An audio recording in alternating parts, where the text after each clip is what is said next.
इमरान खान को सजा भी हो गई, इमरान खान साहब अटक जेल भी पहुंच गए, 3 साल की सजा है, 1 लाख रुपया जुर्माना है। इमरान खान के लिए अब नेक्स्ट क्या है, यानी आगे क्या है?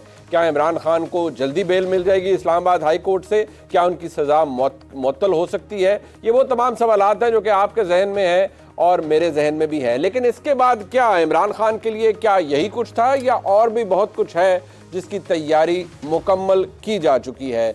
इमरान खान के बारे में उनके सियासी मुखालिफिन ये कह रहे हैं कि मकाफाते अमल है जो इमरान खान के साथ हुआ। इमरान खान ने अपने सियासी मुखालिफिन को इबरत का निशान बनाया, लेकिन बदकिस्मती से आज इमरान खान खुद इबरत का निशान बन गए और उनके खिलाफ फैसला आया। लेकिन एक ताज्जुब जो कि मुझे होता है वो ये कि हमारे बहुत से दोस्त जब तज्जिया करते हैं और अपने ओपिनियन का इजहार करते हैं तो पता नहीं क्यों वो ये बात भूल जाते हैं कि इमरान खान फिर भी बहुत फॉर्चुनेट हैं, बहुत ज़्यादा खुशकिस्मत हैं। ये बात मैं पिछले 3 रोज़ से कर रहा हूँ कि इमरान खान के लिए तो इंसाफ नीचे से ऊपर शुरू हो रहा है। चले, नीचे एक मातहत अदालत है, उसका फैसला आ गया, ऊपर हाई कोर्ट है, उससे ऊपर सुप्रीम कोर्ट है और गोशाए राहत भी मौजूद है कहीं पर उनके लिए। लेकिन क्या उनके सियासी मुखालफिन के लिए ऐसा कोई माहौल था? मियां नवाज शरीफ को जब डिस्क्वालीफाई किया गया उस केस के अंदर, जिस केस का जो बुनियाद थी वो कुछ और थी और फैसला कुछ और था, वो पाकिस्तान की अदलिया की तारीख में, पाकिस्तान की अदालती तारीख में एक बदनुमा दाग है और रहेगा।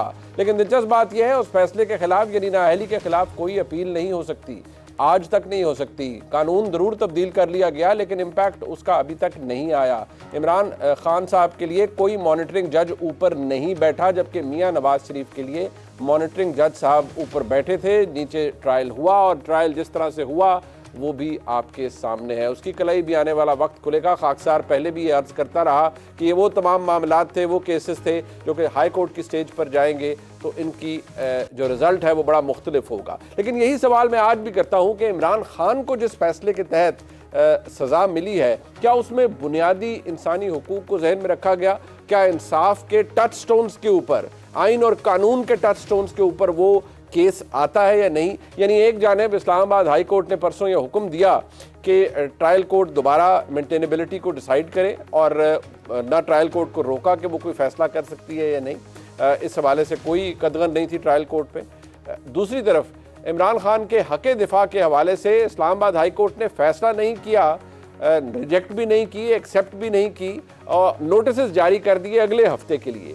यानी अभी इस बात का तयन होना बाकी है इस्लामाबाद हाई कोर्ट की स्टेज के ऊपर कि क्या इमरान खान ने जो गवाहों की लिस्ट पेश की थी वो दुरुस्त थी, रेलेवेंट थी या नहीं थी, उस पर अभी फैसला होगा। लेकिन साथ ही इस्लामाबाद हाई कोर्ट ने यह कह दिया कि आप ये मुकदमा सुन लीजिए और इसके ऊपर अपना फैसला दे दीजिए, सुनकर फैसला दे दीजिए। बहुत से लोग ये कहते हैं कि ये फैसला दिया नहीं गया, ये फैसला लिया गया है। लेकिन क्या कहें साहब, हमारे मुल्क की तारीख ऐसी ही है, ख़ास तौर पर अदालती तारीख। बहुत से लोग शायद गुस्सा भी कर रहे हैं इस बात से, वो ऐसी ही है कि फैसले दिए बहुत कम जाते हैं और लिए बहुत ज़्यादा जाते हैं। आज क्या हम उसी दोहराए पर खड़े हैं? क्या हिस्ट्री खुद को रिपीट कर रही है या नहीं? जो हो रहा है वो शायद एक रिएक्शन है उस एक्शन का जो बहुत पहले था और ये होना ही था। It was bound to happen, ये ड्यू था। इसके ऊपर बड़ी एक डिस्पैशनेट गुफ्तगू मैं करना चाहूँगा। मेरे साथ लाहौर स्टूडियोज़ में मौजूद हैं जनाब इफ्तिखार अहमद साहब, मेरे उस्ताद हैं, मुल्क की तारीख से बखूबी वाकिफ़ हैं। इफ्तिखार साहब आपका बहुत शुक्रिया। जनाब अब्दुल क़य्यूम सिद्दीकी साहब मौजूद हैं। पाकिस्तान के अंदर जो अदालती मामलात हैं मेरे ख्याल में इतने एक्सटेंसिवली शायद और किसी ने कवर नहीं किए होंगे जितने अब्दुल क़य्यूम सिद्दीकी साहब ने किया है। हम इनको अपनी, क्योंकि हमारे भाई भी हैं तो हम इनको मजाक में बहुत से टाइटल्स दे देते हैं, लेकिन आज मैं यही कहूँगा कि मुल्क के बड़े नामवर सहाफ़ी हैं और इनकी जो रिपोर्टिंग है वो भी बड़ी ज़बरदस्त और शानदार है और बड़ा इलस्ट्रियस करियर है इनका। बहुत शुक्रिया अब्दुल क़य्यूम सिद्दीकी साहब, आपने भी मुझे ज्वाइन किया। इफ्तिखार साहब, सबसे पहले before I could come to the legal side of it, वो मैं टेक्निकल चीज़ों में नहीं जाऊँगा, बट इमरान खान के साथ ये हो गया और एक तासुर ये क्रिएट किया जा रहा है और हमारे बहुत से दोस्त जो कि इस वक्त मुल्क से बाहर हैं और वो कहते हैं मुल्क के अंदर बड़ी फ्रस्ट्रेशन है, बड़े बुरे हालात हैं जिसकी वजह से उन्हें मुल्क से बाहर जाना पड़ा। वो ये कहते हैं कि बड़ा जुल्म हो गया इमरान खान के साथ और देखिए ये लोगों को सप्रेस करके जबर का माहौल है और इमरान खान को जबर के माहौल में गिरफ्तार किया गया एक बिल्कुल ही फिक्टिशियस केस के ऊपर। वो मेरिट्स के ऊपर बात नहीं करते, इमरान खान के वकला ने भी नहीं की। बात ये है, जैसा आपने बहुत बखूबी आप इस बात को समझते हैं, आप वकील भी हो, अगर इस केस में खामी है तो पीर या मंगल को जमानत हो जाएगी। जमानत तो वैसे भी हो जाएगी, हो जाए। हाँ। खत्म। ये चाहते हैं ना, बात जो शोर मचा रहे हैं। क्या यहाँ पे हो रहा है? क्या सड़कों पे ब्लॉकेड है? कुछ भी नहीं। ट्रैफिक बंद कर दी गई है, शहरों में कर्फ्यू लगा दिया गया, फौज तलब कर लीजिए या रेंजर्स तलब कर लीजिए, क्या हुआ है? कुछ भी नहीं। I am asking you. हाँ, नहीं, कुछ भी नहीं हुआ। जिस जगह पे उनको रखा गया, सुबह उनका दोस्त गया था नाश्ता लेके, वो उसका हक था दोस्त का नाश्ता लेके जाए, और जहाँ पे वो है वहाँ की इंतजामिया ने इनकार कर दिया। हमारे साथ भी ऐसा होता रहा। हाँ, जब हम थे तो हमारे घरों से भी नाश्ता आता था तो नहीं जाता। हमारी तो माएँ जो हैं बाहर बैठी रहती थी जब हम शायद इजाजत मिल जब हम पॉलिटिकल एक्टिविस्ट होते थे। ठीक, ये वही मुल्क है ना? बिल्कुल ऐसे। कि इसके लिए नया मुल्क बना दिया जाए, कि इसके लिए नए कवानीन बना दिए जाएं।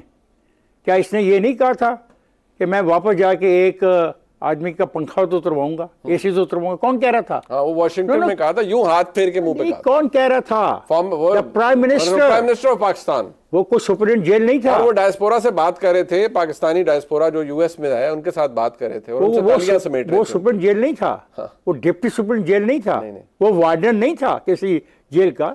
पर गॉड से क्या किया इन्होंने और क्या कर रहे हैं? मैं आपको एक बात बताऊं, इमरान खान के साथ ज्यादती आपको लगता है नहीं हुई? ये मतलब ये विक्टिम, ये जो हो रहा है, क्या विक्टिम है? मतलब आप यार, सीधी सी बात है, ये जो तुम्हें पिन मिली हुई है ना, मैं तुमसे पूछता हूँ कि तुम्हें पिन कहाँ से ली है, और मैं तुमसे इसलिए पूछ रहा हूँ कि तुम जवाबदेह हो। मैं जवाब देनी हूँ, I am a common man, मैं जवाब देनी हूँ। You have been a prime minister, right? अब मुझे जवाब दे दो, खत्म। इसमें बहस में क्यों जा रहे हो कि नहीं चौका, ए ने नहीं जवाब दिया था, बी ने जवाब नहीं दिया था, सी ने जवाब नहीं दिया था, सो मुझसे क्यों पूछ रहे हो? ये कोई जवाब नहीं है। आप गोशवारे जमा कराते हो इनकम टैक्स के? बिल्कुल कराते, मैं भी कराता हूँ। हम अगर कोई चीज़ गिफ्ट में लेते हैं, अपनी बीवी को भी गिफ्ट करते हैं चीज़, तो हम डिक्लेयर करते हैं किस अमाउंट को हम दे रहे हैं। बिल्कुल ठीक है। बेटे को पैसा देता हूँ तो गिफ्ट करता हूँ, लिखता हूँ कितना पैसा दिया। यार मैं आम आदमी हूँ, तुम प्राइम मिनिस्टर हो, तुम्हारे पे तो ज्यादा कानून का इतलाक होता है। लो इतनी सी बात है, जवाब दे दो। अच्छा, फिर इनसे कहा गया कितनी मरतबा तलब किया गया बताइए? 42 से ज्यादा पेशियां थी, क्योंकि सिद्दीकी साहब हमें करेक्ट भी करेंगे, 42 से ज्यादा बताया जाता है टोटल तारीखें हुई, और शायद 3 या 4 दफा इमरान। अच्छा, अब इसका आसान तरीका क्या है? असालतन वकालतन का फायदा उठाना। भाई यही असालतन वकालतन का फायदा पाकिस्तान के हर उस लिटिगेंट को दे दो जिसके मुकदमात अदालतों में हैं। बस मेरा तो मुतालबा ये है। ठीक, अब खत्म कर देना, खत्म कर दे। बट फ्रैंकली मुझे अब्दुल कयूम सिद्दीकी साहब, मैं क्योंकि शोएब शाहीन साहब भी हमें ज्वाइन करने वाले हैं, मैं आपसे सिर्फ ये जानना चाहूंगा, क्योंकि आप ये पाकिस्तान में जो फैसले हुए हैं पिछले, मैं इसलिए जरा इसको रिस्ट्रिक्ट करना चाहूंगा, पिछले लेट्स से 10 सालों के अंदर उनको तो बड़ा करीब से हम सब ने एवेल्युएट भी किया है, पढ़ा भी है, उनके अंदर बहुत सी चीजें भी हमें समझ आती हैं।